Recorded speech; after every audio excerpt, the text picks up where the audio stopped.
दोस्तों, आज का ज़माना कंपटीशन का ज़माना है, जहां पर आगे निकलने के लिए हमें कंपटीशन एग्ज़ाम्स क्लियर करने होते हैं। अब आजकल मैक्सिमम एग्ज़ाम्स में ऑब्जेक्टिव टाइप क्वेश्चंस ही आते हैं, जिनमें हमें 4 में से एक सही ऑप्शन को सिलेक्ट करना होता है। कभी कभी एक से ज़्यादा ऑप्शंस भी सही होती हैं और हमें सारी सही ऑप्शंस को सिलेक्ट करना होता है। अब सवाल यह उठता है कि जब हमें क्वेश्चन का सही आंसर नहीं पता है तब क्या करें? क्या हम तुक्का लगाकर अपना काम बना सकते हैं? स्वागत है दोस्तों आप सभी का। आप देख रहे हैं टेक्राफ्ट और मैं हूं आशीष गुप्ता। अगर आप एग्ज़ाम में तुक्का लगाने को लेकर अनसर्टेन हैं और डिसाइड नहीं कर पा रहे हैं कि क्या करना चाहिए, तो यह वीडियो आप ही के लिए है, तो देखते रहिए। दोस्तों, अगर आपने हमारे इस चैनल को अभी तक सब्सक्राइब नहीं किया है तो अभी कर लीजिए और साथ ही साथ आप इस बेल आइकन को भी प्रेस कर दीजिए, जिससे कि आपको हमारे चैनल पर अपलोड होने वाले वीडियोस की नोटिफिकेशन बिल्कुल टाइमली मिल जाए। दोस्तों, सबसे पहले यह जान लीजिए कि हार्ड वर्क का कोई भी रिप्लेसमेंट नहीं होता है। जो ऊंचाई आप मेहनत कर पा सकते हैं, वह ऊंचाई तुक्का मारने से शायद ही आप पा सकें। लेकिन क्योंकि कंपटीशन का ज़माना है और एक एक नंबर कीमती है, इसलिए तुक्का लगाना भी सही से आना चाहिए, जिससे कि हमें पूरा फ़ायदा मिल सके। अब हम बात कर लेते हैं कि अगर तुक्का मारना ही है तो किस तरह से मारें, जिससे कि तुक्के के सही होने की प्रोबेबिलिटी या फिर संभावना बढ़ जाए।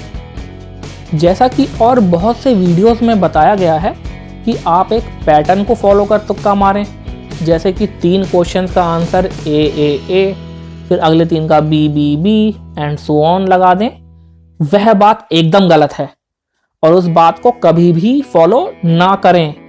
उस तरीके को फॉलो कर आप यकीनन परेशानी में पड़ जाएंगे। इस बात को गांठ बांध लीजिए। दोस्तों, एज अ थंब रूल हमें इसमें यूज़ करना है रूल ऑफ एलिमिनेशन या फिर रूल ऑफ रिजेक्शन।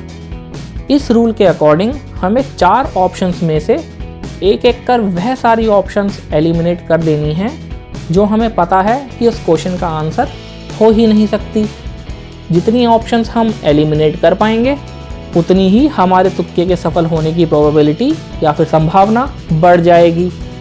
एग्जाम्पल के लिए, अगर हम कोई भी ऑप्शन एलिमिनेट नहीं कर पाते तो हमारे तुक्के के सही होने की प्रोबेबिलिटी होगी 1/4 यानी कि 0.25 मतलब 25%, जो कि बहुत कम है। अगर हम एक ऑप्शन एलिमिनेट कर पाते हैं तो हमारे तुक्के के सही होने की प्रोबेबिलिटी होगी 1/3 यानी कि 0.33 या फिर 33%, जो पहले से बेटर है। अब अगर हम 2 ऑप्शंस एलिमिनेट कर पाएँ तो यह प्रोबेबिलिटी आती है 0.5 मतलब 50%, जिस पर फिर भी हम एक बढ़िया दांव खेल सकते हैं। तो दोस्तों, जैसा कि आपने देखा कि बेस्ट प्रोबेबिलिटी किसी भी तुक्के के सही होने की 0.5 यानी कि 50% ही होती है। यानी कि फिर भी आप उस आंसर के साथ 50% चांस ले रहे हैं। अब अगर आपका पेपर नेगेटिव मार्किंग के साथ है तो किसी भी सूरत में तुक्के का इस्तेमाल ना करें, क्योंकि उसमें आपका तुक्का गलत होने पर आपको ज़बरदस्त नुकसान हो सकता है।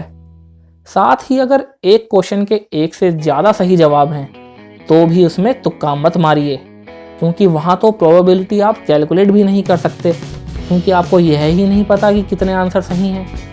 मतलब ऐसे क्वेश्चंस में आपका रिस्क बहुत ही ज़्यादा है। हाँ, यदि नेगेटिव मार्किंग नहीं है तो आप यकीनन तुक्के लगा सकते हैं, या फिर मैं यह कहूँगा कि तुक्का ज़रूर लगाएं। किसी भी सूरत में नॉन नेगेटिव मार्किंग पेपर में क्वेश्चन को आंसर किए बिना ना आएं। तो दोस्तों, आखिर में मैं यही कहना चाहूँगा कि तुक्का लगाना एक जुआ खेलने के बराबर है। जैसा कि सभी जानते हैं कि जुए की लत अच्छे अच्छे घर बिगाड़ देती है, उसी तरह से तुक्के के ऊपर डिपेंड रहने वालों का करियर भी चाकू की नोक पर रहता है। ज़रा सी सावधानी हटी नहीं कि दुर्घटना घटी। तो अपनी पढ़ाई बढ़िया से कीजिए, जिससे कि तुक्का मारने की नौबत ही ना आए। तुक्के के ऊपर निर्भर बिल्कुल मत रहिए। आगे आप खुद ही समझदार हैं। अगर आपको हमारा यह वीडियो पसंद आया है तो यह चैनल सब्सक्राइब कर लीजिए और लाइक बटन को ज़रूर प्रेस कर दीजिए। साथ ही साथ नीचे दिए गए कमेंट्स बॉक्स में अपने सजेशन फॉर इम्प्रूवमेंट भी मेंशन कर दीजिए, जिससे कि हम फ्यूचर में और बेहतर वीडियोस बना सकें। Thank you.